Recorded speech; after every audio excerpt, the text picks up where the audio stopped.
Langar house లో car బీభత్సం సృష్టించింది. మితిమీరిన వేగంతో వచ్చిన కారు వాహనాలపైకి దూసుకెళ్లింది. బైక్ పై వెళ్తున్న దంపతుల్ని ఢీకొట్టడంతో వారు అక్కడికక్కడే మరణించారు. మరో నలుగురికి తీవ్ర గాయాలు కావడంతో వారిని హాస్పిటల్కి తరలించారు. సమాచారం అందుకున్న పోలీసులు ప్రమాద స్థలానికి చేరుకుని సహాయక చర్యలు చేపట్టారు. మద్యం మత్తులో కారును అతి వేగంగా నడపడంతోనే ప్రమాదం జరిగినట్లుగా నిర్ధారించారు.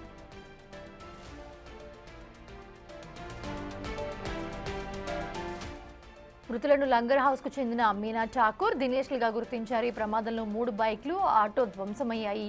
కారు నడిపిన నిందితుడు ప్రణయ్ను పోలీసులు అదుపులోకి తీసుకున్నారు.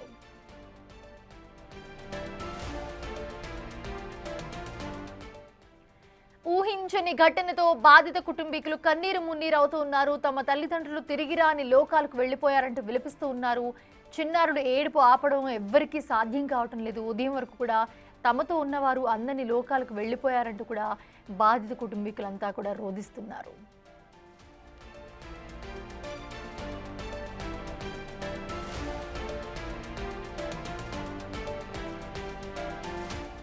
ఇదే అంశానికి సంబంధించి మరింత సమాచారాన్ని మా ప్రతినిధి సుజాత అందిస్తారు.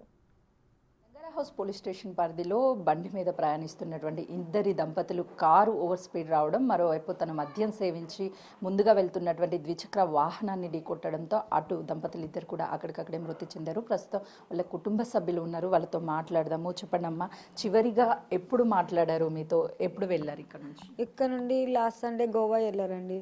గోవా వెళ్ళి నిన్న నైట్ 8:30 లోపల వచ్చి 9 లోపల వచ్చి మమ్మీ ఆకలి వేస్తుందంటే అన్నం వండినా తిన్నారు.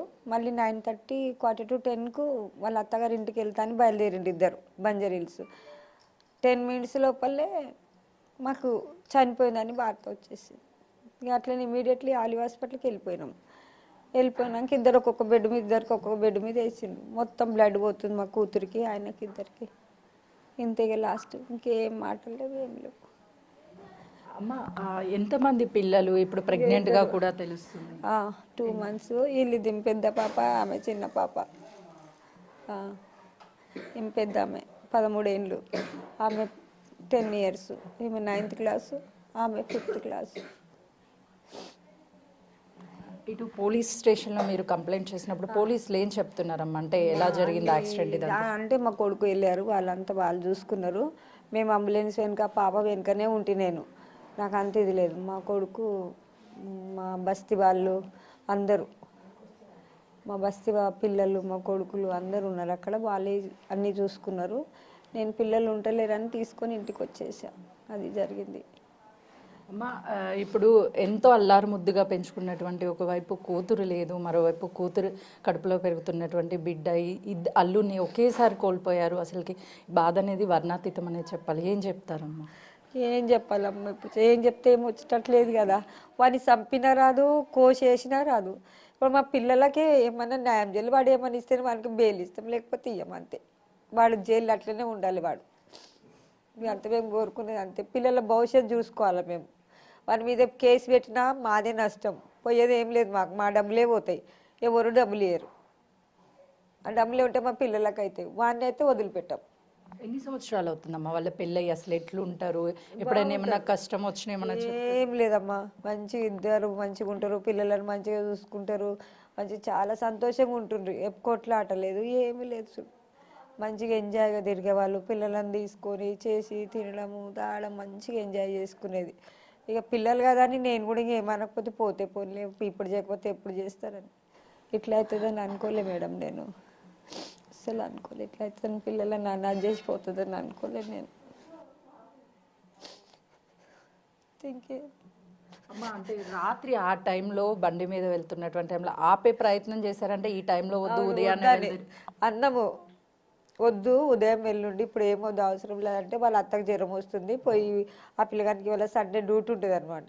మళ్ళీ 8 గంటలకు డ్యూటీకి వెళ్ళాలి. మళ్ళీ నైట్ సండే చాలా వర్క్ ఉంటుంది. రాత్రి కొంచెం 11 అవుతుంది నాకు.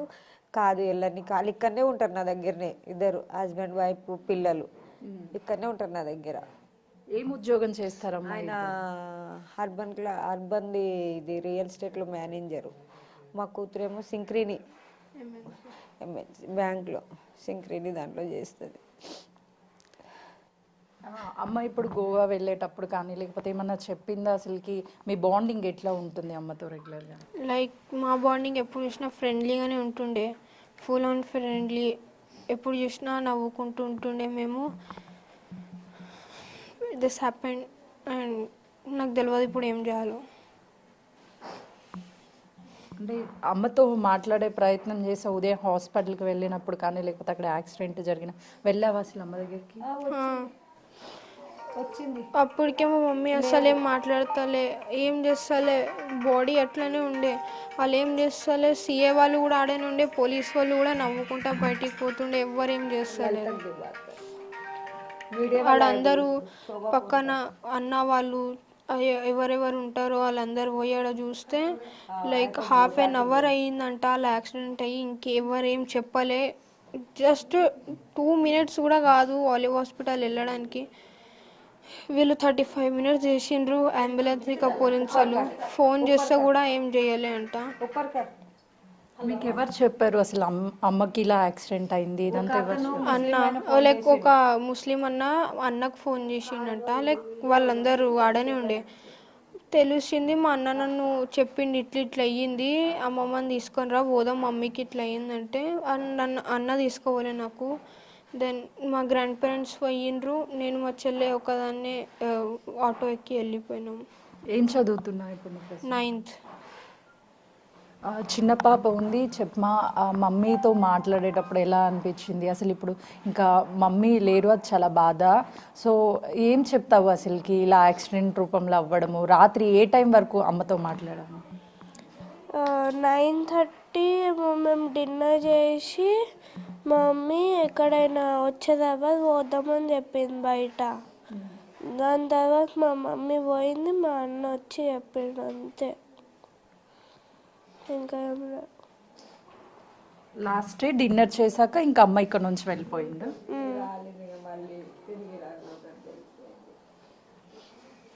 ఏ క్లాస్ చదువుతున్నావు? 5th.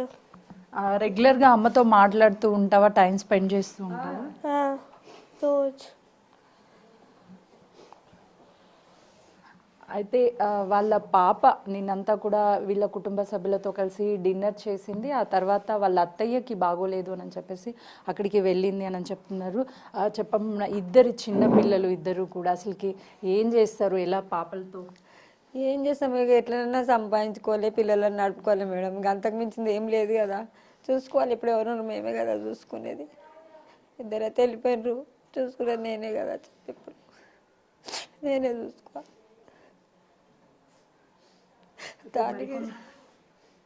దానికి మించి ఏం చేయలేను మేడం. మేము చేసేది ఉంటే పిల్లలకి హెల్ప్ చేపియండి. ఇప్పుడు డెడ్ బాడీస్ ఎక్కడ ఉన్నాయమ్మా? ఉస్మానియాలు ఉన్నాయి, హాస్పిటల్ ఉన్నాయి, ఉస్మానియాలు ఉన్నాయి. అయితే చూస్తున్నాం కదా, వాళ్ళ కుటుంబ సభ్యులు కన్నీరు మున్నీరు అవుతున్నారు. ఇక భార్యాభర్తలు వెళ్ళి తిరిగి లోకాలకి వెళ్ళిపోయారు, ఇక రారు. ఆ చిన్న పిల్లల్ని తీసుకొని ఇటు కుటుంబాన్ని పోషించాలన్న, అటు ఇక తల్లి లేదు అన్న బాధంతో పిల్లలు ఆవేదన వ్యక్తం చేస్తున్నారు. చెప్పండి అమ్మా, మీకు ఎప్పుడు తెలిసింది? మాకు రాత్రి తెలిసిందమ్మా. రాత్రి తెలిసే మేము వచ్చినామమ్మా. వాళ్ళ మనమరాళ్ళే వాళ్ళు, నేనే నాయనమ్మని. అంటే మీకు ఆరోగ్యం బాగోలేదు అని చెప్పేసి మీ దగ్గరికి రాబోతున్నారు? లేదండి. పిల్లలకి నాన్నమ్మ అవుతారా? ఎక్కడ ఉంటారమ్మా? ఇక్కడ సన్ సిటీలో ఉంటాను నేను.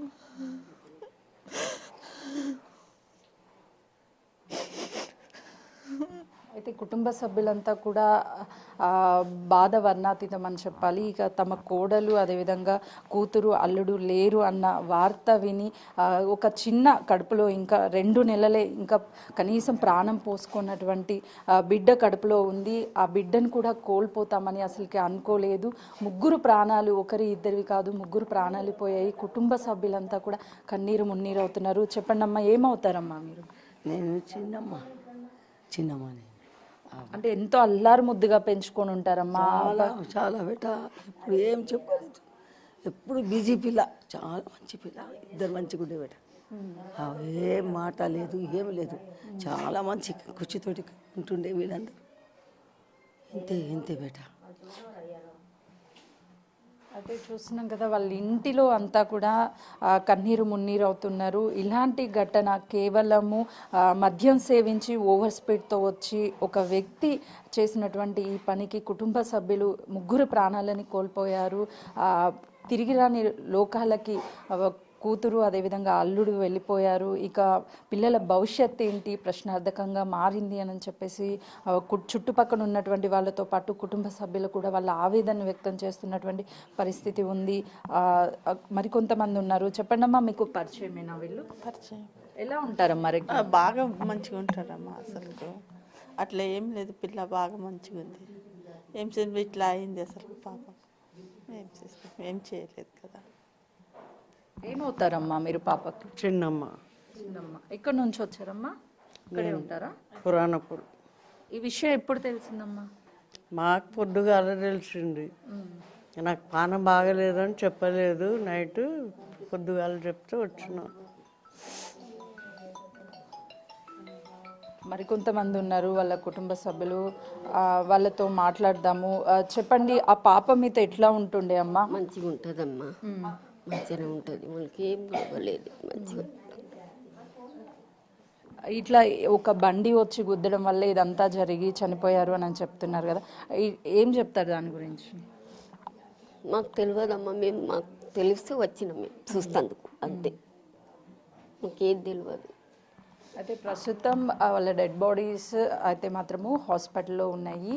పోస్ట్ మార్టం నిమిత్తం అక్కడికి పంపించామని చెప్తున్నారు. ఎవరైతే యాక్సిడెంట్ చేశారో వాళ్ళ మీద కఠిన చర్యలు తీసుకోవాలి, ఖచ్చితంగా కూడా న్యాయం జరిగే వరకు మేము పోరాడుతూనే ఉంటామని కుటుంబ సభ్యులు చెప్తున్నారు. మరోవైపు ఇప్పటికే పోలీసులు చాలా సీరియస్గా డ్రంక్ అండ్ డ్రైవ్ కానీ లేకపోతే ఓవర్ స్పీడ్ వీటన్నిటిని నివారించడానికి అవేర్నెస్ కల్పిస్తున్నప్పటికీ రోజుకు ఒక ఘటన చోటు చేసుకుంటూనే ఉంది. ఎక్కడొకక్కడ ప్రాణాలు కోల్పోతూనే ఉన్నారు. ఈ కుటుంబ సభ్యులకి న్యాయం చేయాలి అంటూ కుటుంబ సభ్యులు చెప్తున్నారు. మొత్తానికైతే మాత్రము ఈ ఘటన అందరినీ కలిసివేస్తుంది.